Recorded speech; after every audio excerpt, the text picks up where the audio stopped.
Alhamdulillah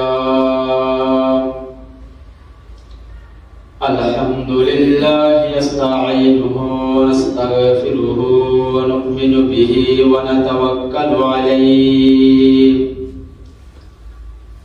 wa na'udzu billahi min shururi anfusina wa min sayyiati a'malina. من يهده الله فلا مضل له ومن يضلله فلا هادي له खुदाए का है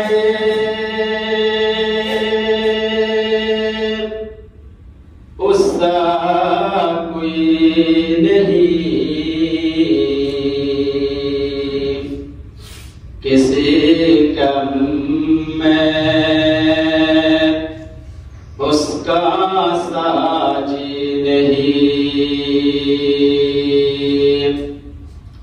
नहीं उसकी कुछ इब्तिदा इंतहा सदा से है और रहेगा सदा ला इलाहा इल्लल्लाह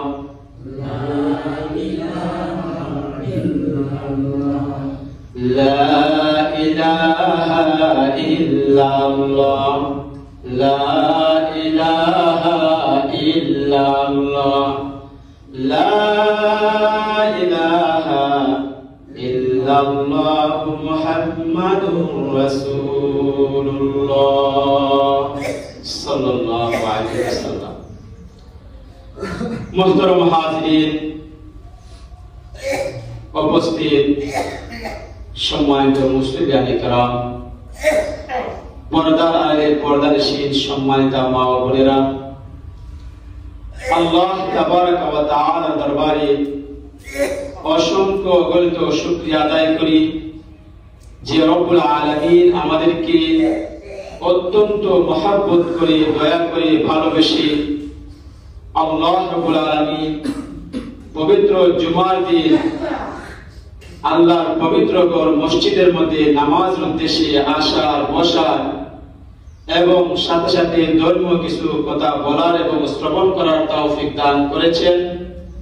সেজন্য আমরা আমাদের অন্তরের অন্তঃস্থল থেকে কালিমাতুশ শুকর আদায় করি, জুড়ে সুরে বলে আলহামদুলিল্লাহ। আমি আপনাদের সামনে সূরা জুমারের 53 নম্বর আয়াত তেলাওয়াত করেছি। যদি আল্লাহ আমাকে তৌফিক দান করেন তাহলে উক্ত আয়াতকে সামনে রেখে ধারাবাহিকভাবে আপনাদের সামনে কিছু আলোচনা করব। মা তৌফিক ইল্লা বিল্লাহ। আল্লাহ রাব্বুল আলামিন দুনিয়াতে প্রায় 18,000 মাখলুকাত সৃষ্টি করেছেন। তার মধ্যে সর্বশ্রেষ্ঠ ও সর্বোত্তম জাতি হচ্ছে মানুষ জাতি।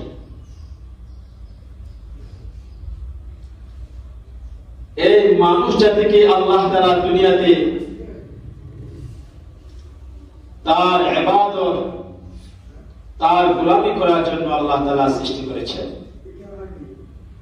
আল্লাহ রাব্বুল আলামিন কুরআন কারীমের এক আয়াতের মধ্যে বলেন ওয়া মা খালাকতুল জিন্না ওয়াল ইনসা ইল্লা লিয়াবুদুন।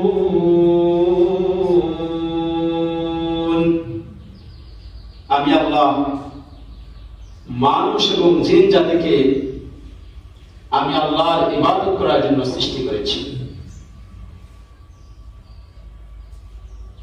কিয়ামতের দিন আল্লাহ তাআলা দুটি জাতির উপর বিচার কায়েম করবেন। এক নাম্বার হচ্ছে মানুষ জাতি, দ্বিতীয় নাম্বার হচ্ছে জিন্নাত জাতি। এই দুনিয়াতে আমরা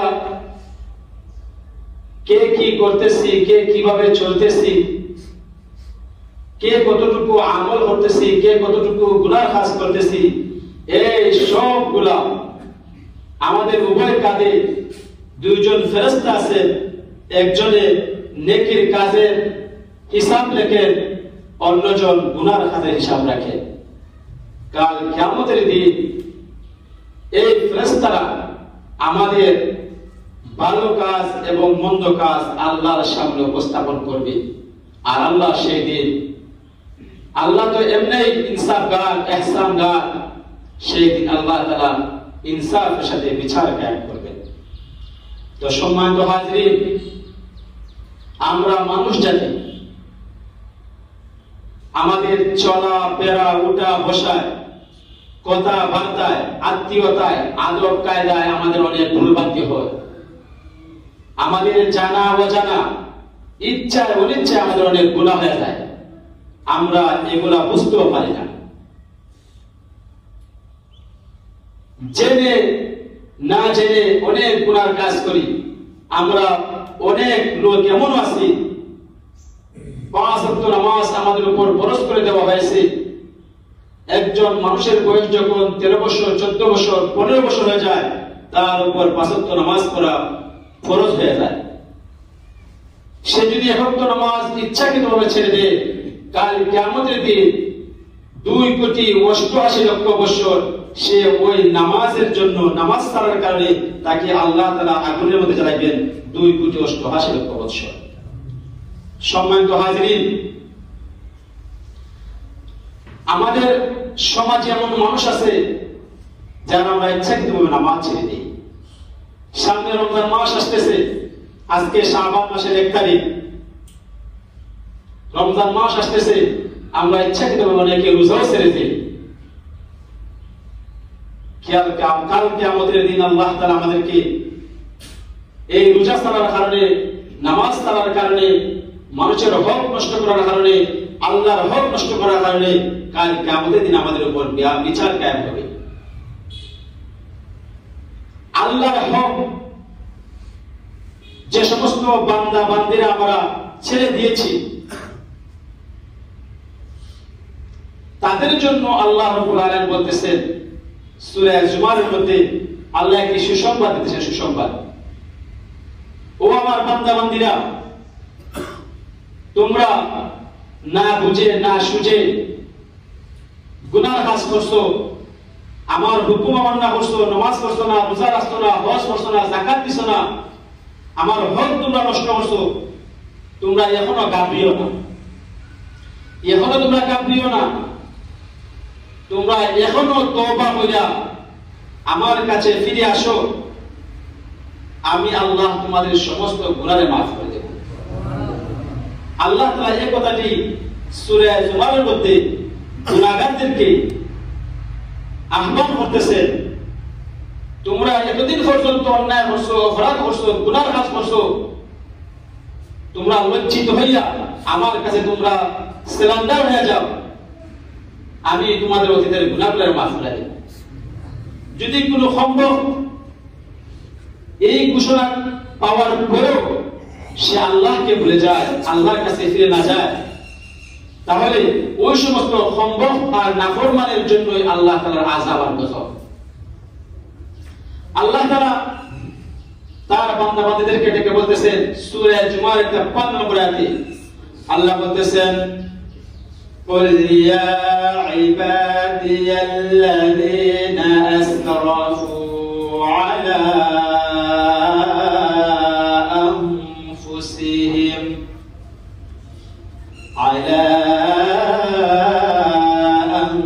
أنفسهم لا تقنطوا من رحمة الله إن الله يغفر الذنوب جميعا إنه هو الغفور الرحيم। আল্লাহ তাআলা বলতেছেন, হে আমার বান্দা বান্দীরা, তোমরা অন্যায় অপরাধ করে, গুনার কাজ করে তোমাদের আপন সত্তার উপর অন্যায় অবিচার করেছো, তোমরা নিরাশ হইও না, আমার কাছে তোমরা তওবা করো, আমি আল্লাহ তোমাদের জীবনের সমস্ত গুনাহকে মাফ করে দেব। আয়াতের শানে নজর আছে। আয়াতটি আল্লাহ তাআলা কেন নাযিল করেছেন? হাদিস শরীফের মধ্যে আছে, আব্দুল্লাহ ইবনে আব্বাস রাদিয়াল্লাহু তাআলা হাদিসটি বর্ণনা করেন,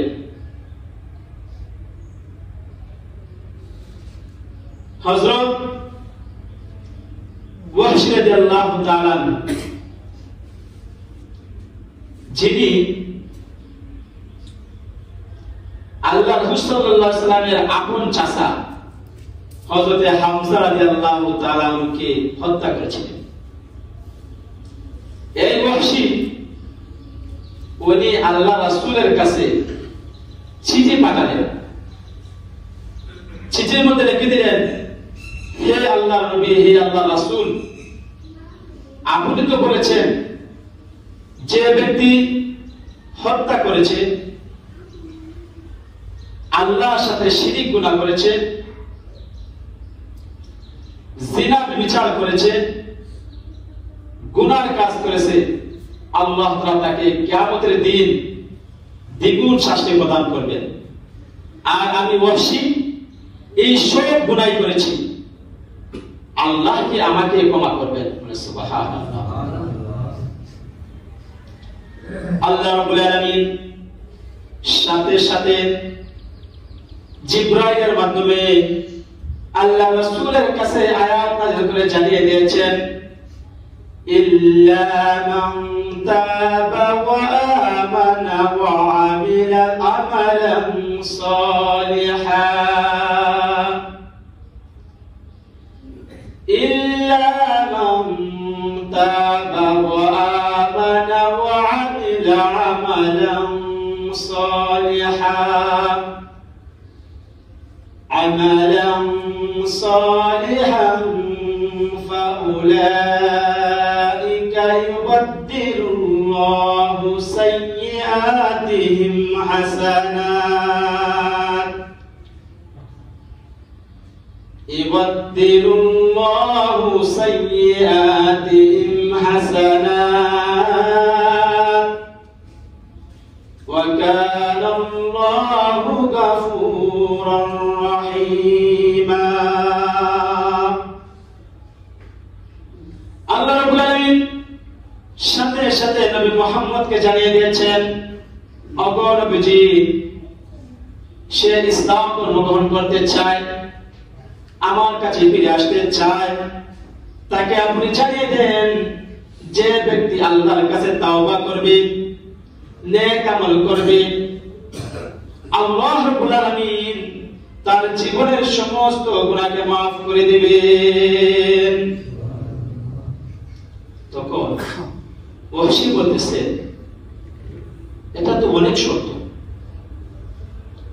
তাওবা করতে হবে, ঈমান আনতে হবে, নেক কাজ করতে হবে, এর চাইতে সহজ আর কি আছে? সুবহানাল্লাহ। আবার আল্লাহ রাব্বুল আলামিন অন্য আয়াত নাযিল করে তার হাবিবকে জানিয়ে দিলেন, ইন্নাল্লাহা লা ইয়াগফিরু আন ইউশরাকা বিহি ওয়া ইয়াগফিরু মা দুনা যালিকা লিমান ইয়াশা। আগামী আপনি ওয়াহশীকে জানিয়ে দিন, যে ব্যক্তি আল্লাহর সাথে শরীক করেছে, আল্লাহ রাব্বুল আলামিন শরীক গুনাহকে ক্ষমা করবেন না, এছাড়া যা ইচ্ছা আল্লাহ তাকে ক্ষমা করে দিবেন। তখন ওয়াহশী বলতেছে, জানি না আল্লাহ আমাকে ক্ষমা করবেন কিনা। সুবহানাল্লাহ। জানি না আল্লাহ আমাকে ক্ষমা করবেন কিনা। তখন আল্লাহ রাব্বুল আলামিন সূরা জুমারের 53 নম্বর আয়াত নাযিল করে জানিয়ে দিয়েছেন, قل يا عبادي الذين أسرفوا على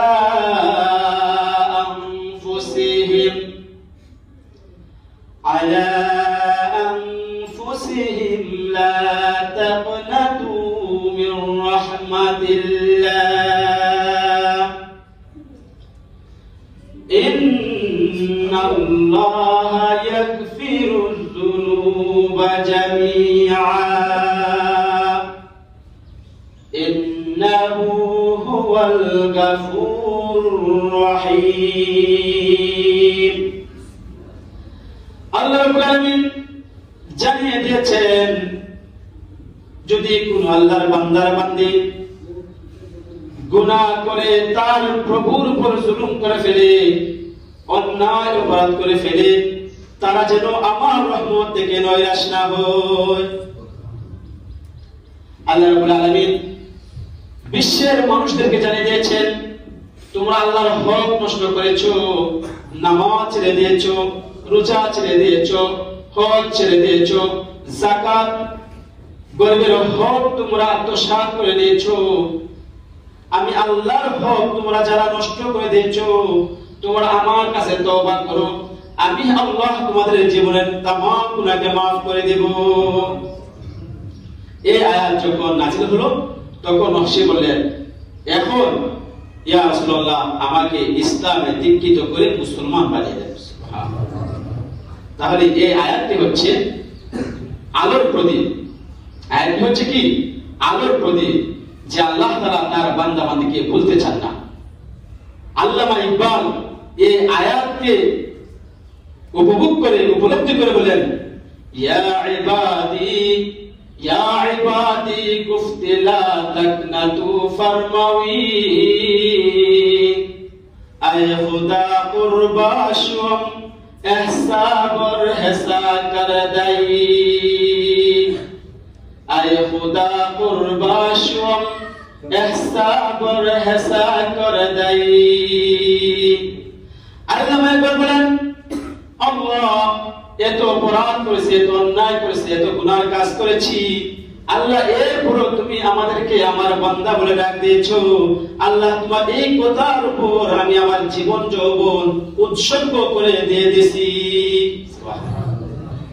এত গুনার করার পরেও আল্লাহ তুমি আমাদেরকে ও আমার বান্দা ও আমার ইমানদার বান্দি ও আমার ইমানদার বান্দা বলে ডাক দিয়েছো আল্লাহ তুমি এত দয়াবান কত মেহেরবান আল্লাহ আমার জীবন যৌবন জান মাল তোমার নামে আমি উৎসর্গ করে দিয়েছি তো সম্মানিত হাজিরিন আমরা যারাই গুনার কাজ করছি প্রত্যেকের গুনার হিসাব নিতে পারবেন আমি ইমাম সাহেব আপনাদের গুনার হিসাব নিতে পারবো না আপনারা আমার গুনার হিসাব নিতে পারবেন না কিন্তু আমরা ফজরের পর থেকে নিয়ে ঘুমানোর আগ পর্যন্ত আমরা কি করি না করি আমরা ঘুমানোর সময় একটা হিসাব নেওয়া সহজ প্রত্যেকের আমলের হিসাব নেওয়া সহজ আমরা আজকে কতটুকু গুনার কাজ করছি আর কি পরিমাণ সওয়াবের হাম করছি এটা যদি আমরা একটা অঙ্ক মিলাই দেখবেন ইনশাআল্লাহ একটা হিসাব আসবে যদি গুনার কাম বেশি হয়ে যায় তাহলে আগামী কালকে আমার আল্লাহর কাছে তওবা করতে হবে আল্লাহ আমার যেন আর গুনার কাম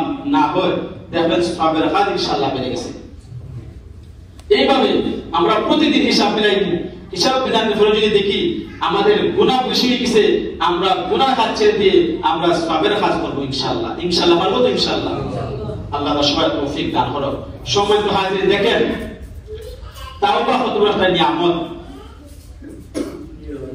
তাওবা কত বড় একটা নিয়ামত আল্লাহ তাআলা কোরআনের মধ্যে বলেন ইয়া আইয়ুহাল্লাযীনা আমানু তুবু ইলাল্লাহি তাওবাতান নাসুহা হে বান্দাগণ তোমরা আল্লাহর দরবারে তাওবা নাসুহা করো খালিস দিলে তাওবা করো যে সমস্ত গুনাহ করেছো গুনাহগুলোকে মাথায় নিয়ে শর্মিন্দা হয়ে ভবিষ্যতে আর গুনাহ করবেন না আল্লাহর কাছে ওয়াদাবদ্ধ দিয়ে আল্লাহর কাছে তোমরা তাওবা করো আল্লাহ তোমাদের জীবনের সমস্ত গুনাহকে maaf করে দিবেন আপনারা জানেন আল্লাহর নবীর প্রসিদ্ধ সাহাবী দাহিয়াতুল কলবি রাদিয়াল্লাহু তাআলা আনহু, দাহিয়াতুল কলবির তাওবা। হযরত দাহিয়াতুল কলবি রাদিয়াল্লাহু তাআলা আনহু ও মুসলমান থাকাকালীন বর্বর যুগের প্রচলিত প্রথা অনুযায়ী তার অনেক কন্যা সন্তানকে নিজ হাতে জীবিত অবস্থায় কবর রচনা করেছেন। ও যা বুঝছে না যখন তাবে কেন তাহলে বুঝছে দেন আপনার সামনেই যাবে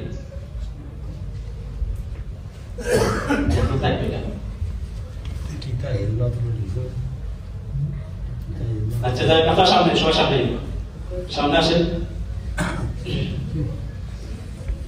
এটা বোঝার আগে তো তোর আগে চিন্তা করা দরকার, আটটা গাইল।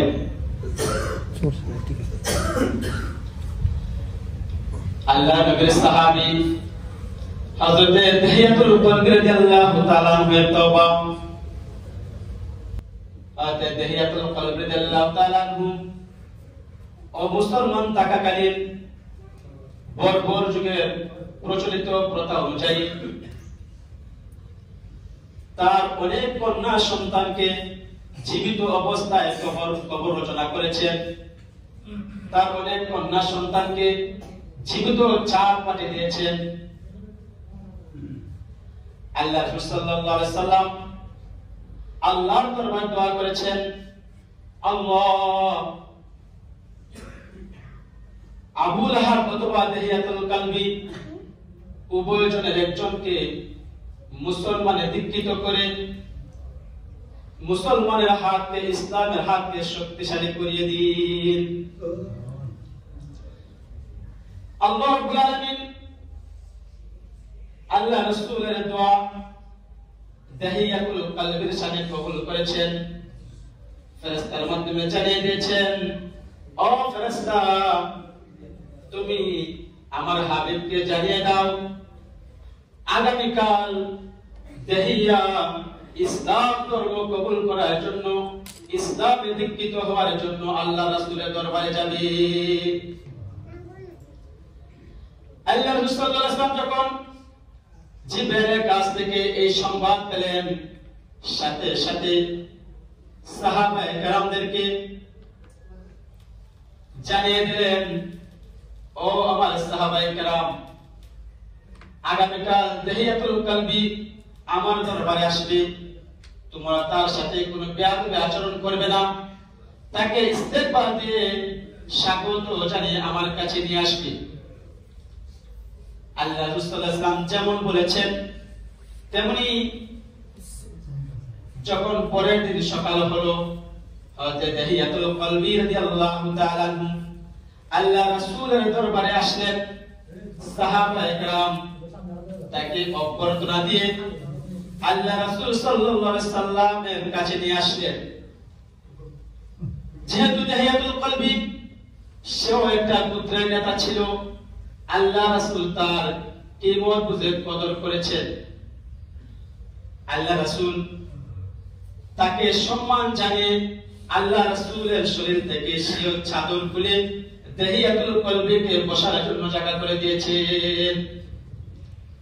দাহিয়াতুল কলবি এই সময় দেখতেছেন আর মনে মনে ভাবতেছেন, আহারে নবী মুহাম্মদ কতই না আখলাকবান, কতই না চরিত্রবান, কতই না বিনয়ী। আল্লাহ রাসূলের এই অবস্থা দেখে, এই কর্ম দেখে সে আশ্চর্যান্বিত হয়ে গেছে। আস্তে আস্তে করে আল্লাহ রাসূলের চাদরখানা নিজ হাতে নিয়েছে, আল্লাহ রাসূলের চাদরের উপর বসে নাই। আস্তে আস্তে করে সুন্দর করে বাস করে আল্লাহ রাসূলের চাদরখানা সম্মানের সাথে হাতে নিয়েছে। আল্লাহ রাসূলের চাদরকে চুমুকেছে আর বলতেছে, ইয়া রাসূলুল্লাহ, ইয়া হাবিবাল্লাহ, এই চাদরে বসার মতন যোগ্য ব্যক্তি আমি নই। ইয়া রাসূলুল্লাহ, ইয়া হাবিবাল্লাহ, আমি এসেছি আপনার দরবারে ইসলাম ধর্ম গ্রহণ করার জন্য, আপনি আমাকে ইসলামে দীক্ষিত করে মুসলমান বানিয়ে দিন। আল্লাহ রাসূল সাল্লাল্লাহু আলাইহি সাল্লাম দাহিয়াতুল কলবিকে কালিমা শাহাদাত পড়ে মুসলমান বানিয়ে দিয়েছেন। হাতে তাহিয়াতুল কলবি আল্লাহ রাসূলের চাইতে গিয়ে বসলেন। তাহিয়াতুল কলবি ইসলাম গ্রহণ করার সাথে সাথে উনি এমন কাঁদা কেঁদেছেন, তাফসীরের কিতাবের মধ্যে লিখেছেন সে ইসলাম গ্রহণ করার কারণে তার অতীতের যে সমস্ত গুনাহ করেছিলেন এই সব গুনাহ আল্লাহ তাআলা তাহিয়াতুল কলবের অন্তরের মধ্যে ঢেলে দিয়েছেন। আর এই গুনাহকে হাজির করে সে এমন কাঁদা কেঁদেছে, সেই কাঁদার কারণে তার চোখ বেয়ে তার দাড়ি মুবারক পর্যন্ত ভিজে গেছে। শুধু তাই নয়, সাহাবায়ে কেরাম তাহিয়াতুল কলবের বুক ফাটা কান্না দেখে সাহাবায়ে উপস্থিত সমস্ত সাহাবায়ে কেরাম কেঁদে দিয়েছেন। কান্নার একটি জোয়ার শুরু হয়ে গেছে। চোখে প্রত্যেকটা সাহাবীর পানি বের হতে লাগলো। আল্লাহ রাসূল বললেন, ও দেহিয়া, তোমাকে তো জোরপূর্বক ভাবে ইসলামে দীক্ষিত করা হয়নি। তোমার যদি ইসলাম ধর্ম ভালো না লাগে তুমি এখনো চলে যেতে পারো, তোমার কোনো ক্ষতি করা হবে না। তাহিয়াতুল কলবি বললেন, ইয়া রাসূলুল্লাহ, ইয়া হাবিবাল্লাহ, আমি মুসলমান হয়েছি এই কারণে আমি কাঁদি না, আমি কাঁদতেছি ইসলামে দীক্ষিত হওয়ার কারণে আমার অতীতের সমস্ত গুনাহ মনে হয়ে গেছে। ইয়া রাসূলুল্লাহ, ইয়া হাবিবাল্লাহ, আমি অতীতে যে গুনাহ করেছি, আমি আমার অনেক সুন্দরী সুশ্রী আমার আপন মেয়েদেরকে আমি জীবিত অবস্থায় কবর দিয়েছি, সেই গুনাহকে ইসলাম ধর্ম গ্রহণ করার কারণে আল্লাহ আমাকে মাফ করবেন কিনা? ইয়া রাসূলুল্লাহ, শুধু তাই নয়, কয়েক বছর আগের কথা, আমি আমার স্ত্রীকে গর্ভবতী রেখে সফরে বের হয়েছিলাম। আর স্ত্রীকে ওসিয়ত করে গেছি, হে আমার আদরের স্ত্রী, তোমার গর্ভে যে সন্তানটা রয়েছে সে যদি কন্যা সন্তান হয়, মেয়ে সন্তান হয়, তুমি তাকে জীবিত কবর রচনা করবে। আমি বাড়িতে ফিরে এসে দেখি যখন আমি আমার আঙ্গিনার মধ্যে পা রাখলাম, ঘর থেকে সুন্দর ছাদের ন্যায় সুন্দর সুশ্রী একটি বাচ্চা আমাকে বলতেছে, ইয়া আবাতি, ইয়া আবাতি, হে আমার আব্বুজি, হে আমার আব্বুজি বলে গলার মধ্যে জড়ায় ধরছে। আমি স্ত্রীর প্রতি রাগান্বিত হলাম, তাকে গাল বন্ধ করলাম, তুমি কেন তাকে শৈশবে জীবিত অবস্থায় দাফন করলে না কেন? এই বলে আমি আমার স্ত্রীর প্রতি গুসা করলাম, তাকে গাল বন্ধ করলাম। তখন আমার স্ত্রী বলেছিলেন, ও আমার আদরের স্বামী, এত সুন্দর একটা পূর্ণিমার ছাদে নেয় সুন্দর একটা বাচ্চি, সেই বাচ্চিকে বিনা অপরাধে অন্যায় ভাবে কেন তুমি তাকে কবর দাফন করবে? আমি আমার স্ত্রীর কথা থেকে কর্ণপাত করলাম না। স্ত্রীকে বললাম, আগে আমার হাতে একটি রশি দাও, একটি খন্তি দাও, আমি এই মেয়েটিকে জীবিত অবস্থায় কবর দিয়ে ঘরের মধ্যে ঢুকবো। নাউযুবিল্লাহ। অবশেষে তাহিয়াতুল কলবি তার এই ছোট বাচ্চাটিকে নিয়ে জঙ্গলের দিকে রওনা দিলেন। তখন বাচ্চাটি আদরের সুরে বলতেছে, ইয়া আবাতি আইনা তাযহাবু বি, ইয়া আবাতি আইনা তাযহাবু বি, হে আমার আব্বা, এই জঙ্গলে আমাকে তুমি কোথায় নিয়ে যাচ্ছ? আব্বা, এই জঙ্গলের দিকে তুমি আমাকে কোথায় নিয়ে যাচ্ছ? এভাবে যখন আব্বুজি আব্বুজি বলে ডাক দিয়েছে, তখনও আমার অন্তরের মধ্যে রেখাপাত হয়নি। আমি প্রশান্ত বাবার অন্তরটা নরম হয়নি। আমি তাকে একটি জায়গার মধ্যে বসালাম এবং নিজ হাতে একটি গর্ত খনন করেছি। গর্ত খননের সময় তখন আমার মেয়ে আমাকে বলতেছে, হে আমার আব্বুজি, এই গর্ত কেন খনন করতেছেন? আমার কাছে আসুন, আপনার কষ্ট হচ্ছে, আপনার শরীর ঘেমে গেছে, আপনার শরীর ময়লা হয়ে গেছে, আমি আমার হাত দিয়ে বাবুজি আপনার শরীর আমি পরিষ্কার করে দিই। ইয়া রাসূলুল্লাহ, এইভাবে যখন আমার মেয়ে আমাকে বলতেছে, তখন আমার বুকের মধ্যে কোনো মায়া লাগে না, অন্তরে মায়া জাগে না। অবশেষে আমি ওই মেয়েটিকে জীবিত অবস্থায় তাকে কবরে দিয়ে এসেছি। ইয়া রাসূলুল্লাহ, ইয়া হাবিবাল্লাহ, ইসলাম ধর্ম গ্রহণ করার কারণে আল্লাহ রাব্বুল আলামিন আমাকে এই অতীতের সমস্ত গুনাহ মাফ করবেন কিনা আমাকে আপনি এগুলি বলে দিন। আল্লাহ তাআলা জিবরাইলকে পাঠাইলেন, ও জিবরাইল, তুমি আমার হাবিবকে জানিয়ে দাও, ইল্লা মান তাবা ওয়া আমানা ওয়া আমিলা আমালান সালিহান وعمل عملا صالحا فأولئك يبدل الله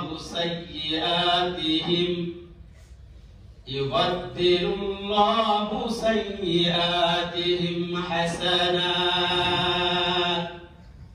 وكان الله غفورا رحيما। और नबी जी आपने জানিয়ে দেন, যদি আল্লাহর কোন বান্দা সে চাই মুসলিম, হিন্দু হোক, বৌদ্ধ হোক, খ্রিস্টান হোক, সে যে কেউই হোক না কেন, ইসলাম ধর্ম গ্রহণ করার কারণে আমি আল্লাহ তার অতীতের সমস্ত গুনাহকে মাফ করে দিয়েছি। শুধু তাই নয়, মাফ করেছি শুধু তাই নয়, আমি তার গুনাহগুলোকে ইবাদদিলুল্লাহু সাইয়্যাতিহিম হাসানাত, আমি তার গুনাহগুলোকে আমি আল্লাহ পুণ্য দিয়ে পরিপূর্ণ করে দিয়েছি। সম্মানিত হাজিরিন, আল্লাহ তাআলা বলেন, কুল ইয়া ইবাদিয়াল্লাযীনা আসরাফু আলা আনফুসিহিম লা তাকনাতু মির রাহমাতিল্লাহ, ও আমার বান্দা-বান্দীরা, তোমরা অন্যায় করে, অপরাধ করে, আপন সত্তার উপর তোমরা ব্যভিচার করেছো, আল্লাহর হক নষ্ট করেছো, তোমরা আল্লাহর কাছে ফিরে আসো, তাওবা করো, আমি আল্লাহ তোমাদের জীবনের সমস্ত গুনাহকে maaf করে দেব। তো সম্মানিত হাজিরিন, এই হচ্ছে তাওবার ফজিলত। আমরা যে যত গুনাহ করছি জানেন কে? জুড়ে বলতে হবে, কে জানেন? আল্লাহ। আমরা শয়নে, জাগ্রত অবস্থায়, ঘুমন্ত অবস্থায়, মানুষের দেখা অদেখা, জানা অজানায় যত ধরনের যত গুনাহ করছে, এগুলা জানেন কে? আল্লাহ জানেন। আল্লাহর কাছে কি ফাঁকি দেওয়া যাবে? ফাঁকি দেওয়া যাবে না। ও তো আমি জানি না, আমার গুনাহ আপনি জানেন না, জানেন কে? আল্লাহ। আল্লাহর কাছে অবশ্যই হিসাব দিতে হবে। তাই আজকে আমাদের তওবা করতে হবে, আল্লাহ যেন আমাদের জীবনের সমস্ত গুনাহকে maaf করে দেন। তো সম্মানিত হাজিরিন, আমি অপ্রাসঙ্গিক হিসাবে আপনাদের সামনে দুটি কথা বলতে চাই। একটি হচ্ছে, বর্তমানে শাবান মাসে আজকে 1 তারিখ, শাবান মাস পরেই রমজান মাস। আজকে শাবান মাস। শাবান মাসে আল্লাহ রাসূলের একটি আমল ছিল, আল্লাহ রাসূল সাল্লাল্লাহু আলাইহি ওয়াসাল্লাম বেশি বেশি রোজা রাখতেন। এটা আল্লাহ রাসূলের আদত ছিল। সাহাবায়ে কেরাম শাবান মাস ঢোকার সাথে সাথে কোরআনের তেলাওয়াতকে তারা বৃদ্ধি করে দিতেন। আগে যদি এক মাসে একটি খতম দিয়েছেন, রমজান শাবান মাস আসলে তারা 2টা 3টা 5টা খতম দিতেন, অর্থাৎ কোরআন তেলাওয়াতের হাত তারা বাড়িয়ে দিতেন। শাবান মাসে বেশি বেশি কোরআন তেলাওয়াত করতে হবে এবং যথাসাধ্য রোজা রাখতে হবে। বিশেষ করে যে সময় বরাত সামনে আসতেছে, এই সবরাতে আমাদের জন্য একটা রোজা রাখা অনেক সওয়াবের বিষয় বানিয়ে দিয়েছে। আল্লাহ রাসূল বেশি রোজা রাখতেন, কিন্তু উম্মতে মুহাম্মাদীকে আল্লাহ রাসূল নিষেধ করেছেন ধারাবাহিক রোজা রাখার জন্য। কারণ যদি কেউ শাবান মাসে বেশি রোজা রাখে, তার স্বাস্থ্যের মধ্যে ঘাটতি দেখা দেয়, তাহলে নফল রোজা রাখতে গিয়ে সে ফরজ রোজাকে ছেড়ে দিবে। এই কারণে শাবান মাসে সে যেন বেশি রোজা না রাখে, কেন? তার শরীর যেন সুস্থ থাকে, আর রমজান মাসে যেন তার একটা রোজা না আসে। সুবহানাল্লাহ, এটাই হচ্ছে মাসআলা। আর যদি কোন মানুষের আদত থাকে, অভ্যাস থাকে, যে প্রতি বৃহস্পতিবারে বা সোমবারে রোজার একটা অভ্যাস আছে, সে যেন শাবান মাসে রোজা রাখে। এটা হচ্ছে যারা অভ্যস্ত, আদত আছে। আমরা এখন থেকে আমাদের মন মস্তিষ্ক পাল্টাতে হবে, আমাদের কোরআন তেলাওয়াতের হার বাড়াতে হবে, নামাজের হার বাড়াতে হবে, এবং আমরা যেন বিষয়টা কাজ করতে পারি, আমাদের মন মাইন্ড এদিকে আনতে হবে। আর রমজান মাসে যেন আমাদের একটা সেকেন্ডও অতিবাহিত না হয় সবের কাজ ছাড়া, আমাদের মন মানসিকতা সেদিকে নিতে হবে। আর দ্বিতীয় একটি কথা হচ্ছে যে গীবত এবং তুহমতের মধ্যে পার্থক্য কি? গীবত এবং তুহমতের মধ্যে সংক্ষেপ একটি পার্থক্য হচ্ছে, মনে করেন এখানে আবুল হাশিম নামে কোনো ব্যক্তি নাই, আমি ওনাকে উদ্দেশ্য করে বলতেছি না,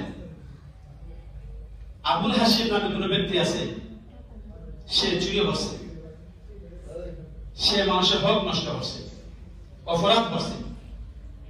ওই আবুল হাশিমের আপনকে যদি তার হক নষ্ট করার কথা অন্য কাছে বলে বেড়ানো হয়, তার চুরির কথা অন্যের কাছে বলে বেড়ানো হয়, এটাকে বলা হয় গীবত। আর যদি আবুল হাশিম চুরিও করে না, অন্যায় করে না, সে একজন মাসুম এই বিষয়ে, আর তার দোষ যদি অন্যের কাছে বলে বেড়ানো হয়, এটার নাম হচ্ছে তুহমত। আমি বুঝাইতে পারছি সেটা। একজন ব্যক্তির সে দোষী, এই দোষটাও তার আপনকে বর্ণনা করা হচ্ছে গীবত। আর দোষী ওই ব্যক্তি, তার দোষ আপনকে বা অন্যের কাছে বলে বেড়ানো হচ্ছে তুহমত। তার ভয়াবহতা কি? গীবত এবং তুহমতের ভয়াবহতা কি? সমাজের মধ্যে ফিতনা, বিশৃঙ্খলা সৃষ্টি করে, সমাজের মধ্যে অশৃঙ্খলা, বিশৃঙ্খলা, ফিতনা ফাসাদ সৃষ্টি করে গীবত এবং তুহমতের মাধ্যমে। পরকালীন শাস্তি কি? পরকালীন শাস্তি হচ্ছে যারা অন্যায়ভাবে কারো প্রতি তুহমত দেয়, হাসরের দিন যতক্ষণ পর্যন্ত ওই ব্যক্তি তাকে মাফ না করবে, ততক্ষণ পর্যন্ত সে যত সবের হাতে করুক না হলে সে জান্নাতে যেতে পারবে না। অন্যথা তার সমস্ত সওয়াব দিয়া ওই তুহমতযুক্ত ব্যক্তিকে সওয়াব দিয়া সে জাহান্নামে যাবে, আর যে ব্যক্তি তুহমত প্রাপ্ত হয়েছে সে জান্নাতে যাবে। সম্মানিত হাজিরিন, সেম কোন ব্যক্তির গীবত গাইলেও জাহান্নামে যেতে হবে, কোন ব্যক্তির তুহমত দিলেও জাহান্নামে যেতে হবে। আল্লাহর ভয়কে আমরা ভয় করি, আল্লাহর আযাবকে আমরা ভয় করি। আল্লাহ তাআলা প্রত্যেককে গীবত এবং অন্যের অন্যায়ভাবে অন্যকে তুহমত দেওয়া, অন্যের আপনকে গীবত করা, সমালোচনা করা থেকে আল্লাহ আমাদেরকে হেফাজত করুন। আর সমাজকে যদি আমরা সুন্দর করতে চাই, যদি সে দোষী হয়ে থাকে, আমরা তার কাছে গিয়ে তার দোষটাই আমরা প্রকাশ করি, তুমি এই দোষী করতেছ, তুমি ঠিক হয়ে যাও, অন্যথা তোমার আমরা সামাজিক বিচার করবো। এইভাবে যদি কোনো ব্যক্তিকে পাবো, ইয়ার দোষ করার জায়গা পাইবে মনে হয়, জায়গা পাইতো না, সামাজিক বিচার হবে তোমার উপরে, তুমি এখানে এগুলা করতেছ, এমনি তো কিছু। আমরা এগুলা সমাজ থেকে তুলতে হবে, আমরাই তুলতে হবে। আমরা যদি ইনশাআল্লাহ তুলি, সমাজ সুন্দর হয়ে যাবে। আল্লাহ তাআলা প্রত্যেককে এই সমস্ত গীবত, শিকায়েত, তুহমত থেকে হেফাজত রেখে এই শাবান মাস থেকে আমরা যেন আমাদের মন মস্তিষ্কটা রমজানের প্রতি নিতে পারি, আর রমজানের জন্য আমাদের প্রত্যেকের গুনাহে মাফ করাইতে পারি, এই তৌফিক আল্লাহ তাআলা দান করুন। আমিন। ওয়া আখিরু দাওয়ানা আলহামদুলিল্লাহি রাব্বিল আলামিন।